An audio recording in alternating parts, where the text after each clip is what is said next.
Welcome back to the channel. We've got another price prediction video for you guys today. This time we're looking at the intrinsic value of Microsoft, ticker symbol MSFT. So you can see here year to date, it's up 12.5%. It has taken a little dip off its all-time high at 466.24.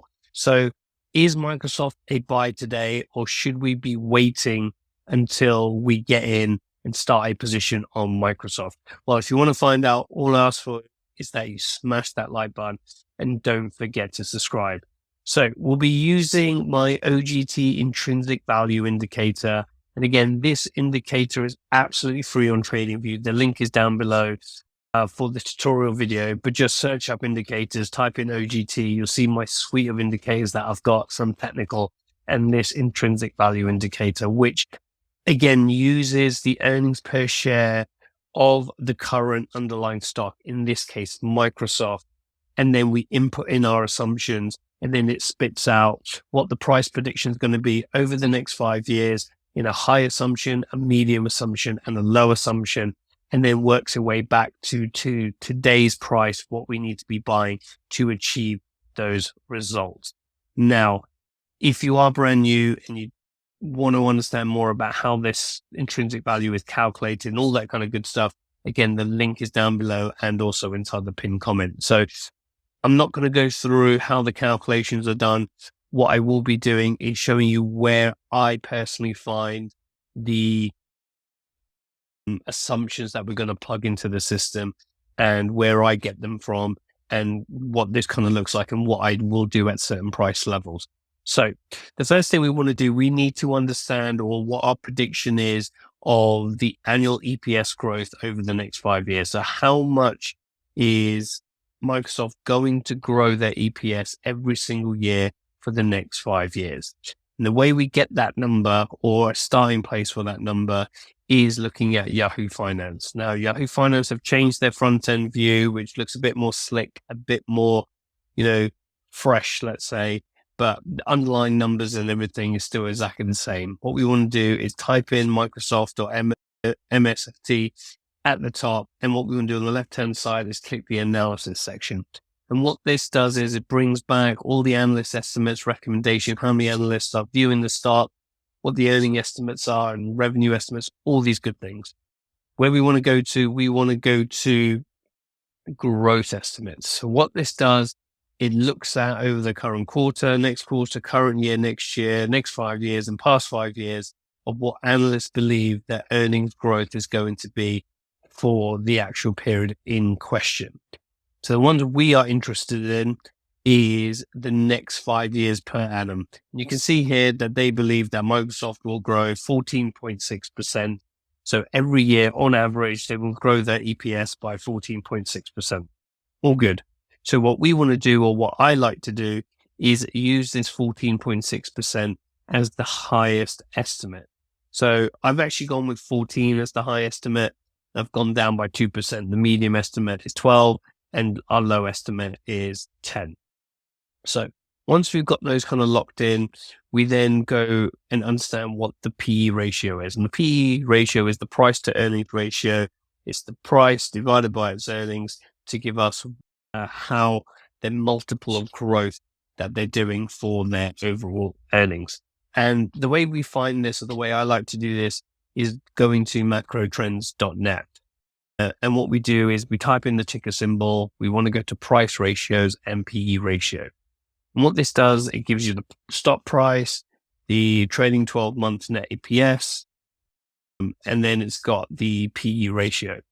And you can see here that currently it's trading, the PE ratio is 35.35. Again, pretty much on the high side. We've had some 42s, 44s, and some spikes here at 33.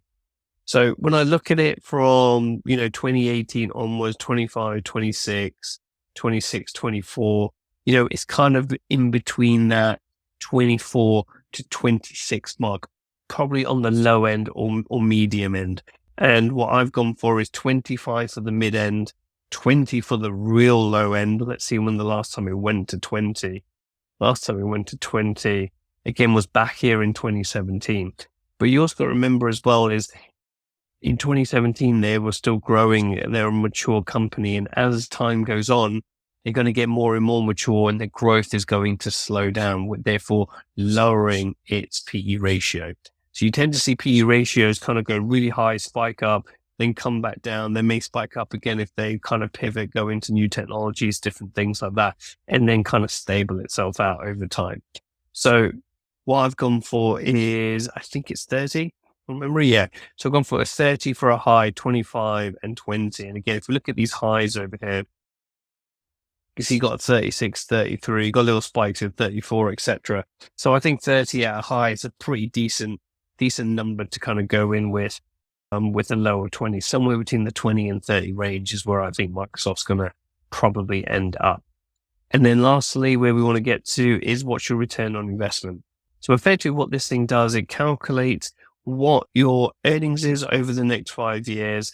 It'll then multiply it by your PE ratio over the next 5 years. And therefore that will spit out the overall price in year 5 of what the share price is going to be.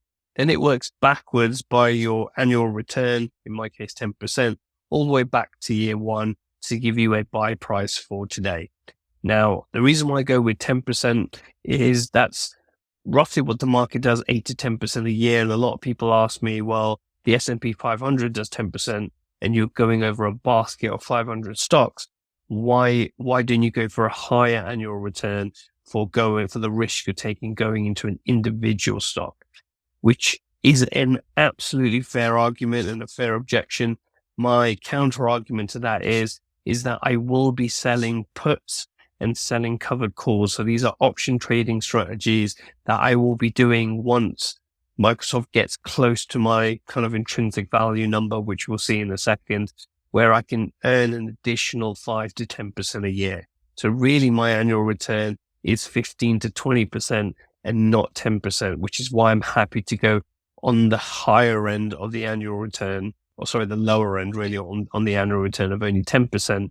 And therefore it will give me a higher intrinsic value. So therefore the price in reality, in most of these examples, doesn't need to drop that far or not as far as if I had a 15% return, because the higher the number you put this in, the lower your intrinsic value price is going to be. So therefore Microsoft, in this case, will have to drop even further to get to that buy price. So once I've inputted everything, I will take it off hide mode. It then will give you what the price that you need to pay today to achieve your 5-year number. So if we just take the highest assumption, so our highest assumption, if we remind ourselves what that was, we had an EPS. So if we think Microsoft is going to grow 14% on average every year for the next 5 years, and it has a PE ratio of 30 on average over the next 5 years, and then we have an annual return of 10%. The current buy price today is 408.38. Now, Microsoft is trading at 417, so it's slightly above by just less than $10 above its highest intrinsic value. So if you firmly believed in all your assumptions that are correct, and you might even lowballing these high assumptions, but that's why you have a low assumption and the medium assumption, what I would do is start selling puts at $400, for example, monthly puts. You'll easily get $400 to $600 in premium for doing that. And again, if Microsoft does drop to that level, it's below my intrinsic value number by at least $8, and I will get assigned at 400. Or if Microsoft doesn't go below 400, I keep the $400 or $600 of premium, and therefore I would do it again for next month. So again, this is how I like to use this in combination with options to buy stocks at decent valuation prices, in my opinion, and get paid to wait. So, however, in this example, you can see that the medium assumption is 317. So it's $100 less than what it is now. And my low assumption is 236.05. Now, I probably would say that my low assumption is very, very low. But again, I use this as a starting point here to see where I am in terms of that gap. So it's saying here that Microsoft needs to at least go down by 50% to be at its intrinsic value. Is that likely to happen without some astronomical, event? Probably not. But which is why, I like to think it's somewhere between 236 and 317. Is that 280, 290?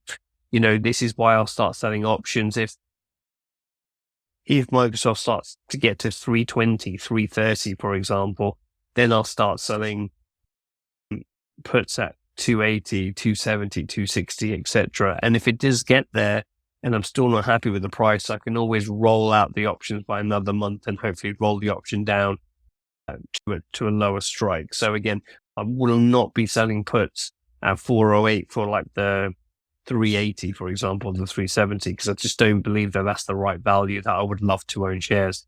But if it's the 280, 290 mark, I'm happy to open a position of 100 shares at around that level. So this is how I like to use the OGT intrinsic value indicator to give me a stake in the ground of where I think this is. This is how I got Tesla at $200 and $250 for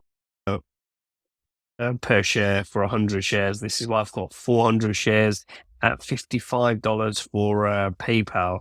And again, I did a video on this on PayPal at 55, and now ignore the assumptions for now. Plus, probably these assumptions are probably better for PayPal. So if you guys are interested in me doing a video on PayPal, let me know.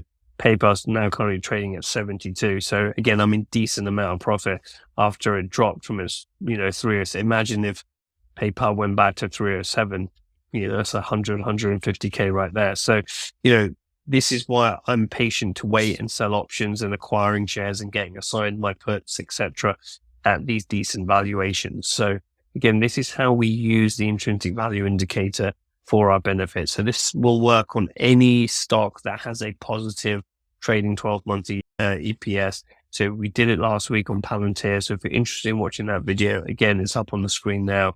And I should see you guys in the next video.